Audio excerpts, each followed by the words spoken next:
Yeah, let me talk a little bit about America's Cup. The governor's heavy chair, a very, very active committee of public-private individuals. Rhode was a part of that team to put together, hopefully, our number one priority, which we've succeeded, was the attention of the Golden State Yacht Club and Mr. Ellison and his team to the fact that Rhode Island can and will put together a very comprehensive competitive proposal, and we should have an opportunity to compete for the next America's Cup. We've now done that. In fact, in 2 weeks, there'll be a public announcement. We don't know what it is, but there'll be a public announcement, which we believe is going to be more of an RFP process. That's what they've given us indications to. My sense is, and again, these are things that we're having dialogue, but you don't quite know until the announcement's made. My sense is that the Cup will probably not be 2013, but more likely 2014, which plays to our strengths. It gives us more time for planning and investment. My sense is, by the comments Mr. Ellison and others have made, that it will not be just, the cup holder, which is the Golden State Yacht Club, and then the next richest, most aggressive defender, kind of a two-entity race, two-syndicate race. He's basically said, Mr. Ellison, that this might be 4 to 8 to 10 syndicates. He's also stated that he'd make it worldwide. He'd like to see the Chinese and others involved. That plays to our strengths here, that it's a larger event. There's also been suggestions that they'd like to see the event be more like what was in Valencia, Spain, and Auckland, New Zealand, where there's a yachting village. It's all concentrated, where the people, the activities are all concentrated in a yachting village venue. Thus, why we think Fort Adams is the epicenter, an opportunity for that. And then I think most importantly, the discussions that we're hearing is that the vessels themselves, and that's what we're going to know in 2 weeks, is the actual specification design of which vessels. We're getting feedback that it's not going to be these complex multi-hull machines that only the wealthiest men and corporations in the world can afford to race and operate. We're getting a sense that they're going to be going back to more of a monohull, more of the historic design, the racing and such. And if that's the case, that plays more to our strengths, we believe. But in any case, in 2 weeks, we'll know definitively what this criteria will be, or RFP, and then we'll be prepared to put together the next level of our program, which is going to take time and money to do.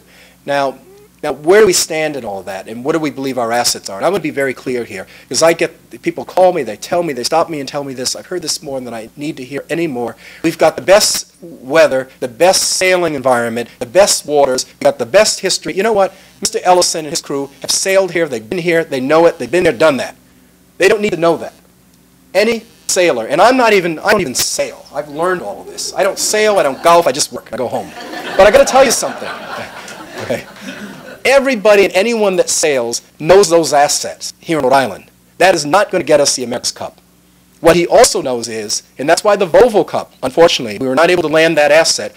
Rhode Island has not placed an emphasis in having the right capital investments to sustain marine trade activity. It goes back to my premise about having integrated marine trade, a marine industrial strategy.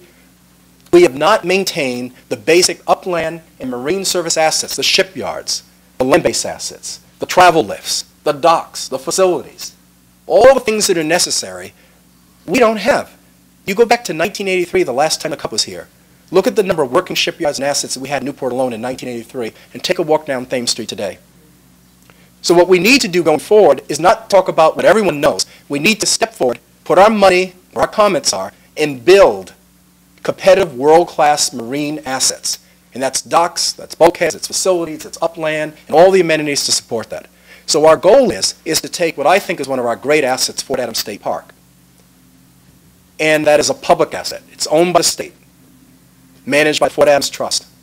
And it's a benefit to the people of Newport and across the state. But it's been undercapitalized and underutilized. Fort Adams Trust is putting together a very comprehensive master improvement plan to improve the fort itself. The state is looking to improve the recreational facilities. Sail, Newport, and the amenities that are down there have been putting private money that they've raised to improve the amenities that are down there. So our goal is to come up with a master plan that improves the amenities that are there, but particularly extends and fast tracks the marine and the public amenities that would be related to in America's Cup, and then hopefully after the America's Cup, because that's what's important to me, Volvo and so many other sustaining races each and every year. So what are we talking about at Fort Adams? I want to be clear with this. All the rugby players are mad because they're saying we're taking away the rugby fields. No, we're not taking away rugby fields. Would we use some of those fields temporarily for a possible laydown area and syndicate area? Yes. But at the end, the give back, the investment will be enhanced public amenities, utilities, recreational amenities, additional docks, fast tracking the investment of improving Fort Adams so it becomes a jewel of public access and public use and having mixed-use activities within the fort. So we're very excited about this because we've taken the Valencia and Auckland model, and it scales very nicely within Fort Adams and Newport Harbor. But please be assured, if we're fortunate to win this, and again, it's as much San Francisco's and San Diego's to lose, if we're fortunate, we will use every amenity clearly in the southern part of this bay and into New England. And Mark's not here, but just to give you a kind of idea of what the criteria will be, let's say we're co-equal or we exceed all expectations in the actual marine amenities. And we'll do that. I'm very confident we will. But then it becomes other issues. This is more like the Olympics and less like anything that you ever recall in the America's Cup, the scale of it, the size. So one of the things that we will have to put in place is a very robust, comprehensive public marine transportation program. Our goal would be is not to have me, the great unwashed, driving up and down Newport every day to get to this event. It would be me taking public water taxis and transit systems and satellite parking so that we're not overwhelming our city, particularly the south end of our city. So we have to put together a very comprehensively can intermodal and particularly marine public transit system to get people and people like me, the rubberneckers who want to watch it and be a part of it, but I need to be in my car in traffic on Thames Street or Ocean Drive. We have to recognize the fact that we're going to have to demonstrate that we have the capacity for our visitors. So hotel rooms, or really all transient guest facilities, private homes, B&Bs, guest inns, full-service hotels, all of that, we've got to demonstrate we have the capacity. San Francisco has about 30,000 rooms in the downtown immediate area alone. San Diego a little outside the area. The good news is with radius maps, and we can demonstrate that within a 50-mile radius. Now we're touching Boston and getting into Hartford and London and such. We now are very much lined up, and including Providence and such, in the Cape, we're lined up very nicely with San Francisco and San Diego. We draw into a 120-mile to 150-mile radius, which is really kind of the radius of where people will do a day trip. Now we pick up New York and the rest of the New England marketplace. And now we actually exceed what San Francisco and San Diego, and thank God, we're a high-cost center. But thank God it's San Francisco and San Diego, because they're the only two higher-cost centers in room rates in the nation, outside of Hawaii. Hawaii would even be better sense. We're also going to demonstrate, this is interesting to me on the data point, that average family household income is important because basically the demographics of sailing and racing tend to be a high-income household. And those people spend more when they're at an event. They buy the shirts, they buy the activities, whatever they need. In a 50-mile radius, our incomes exceed San Francisco and San Diego household incomes. When we touch into Boston, into the Connecticut markets, we're very competitive.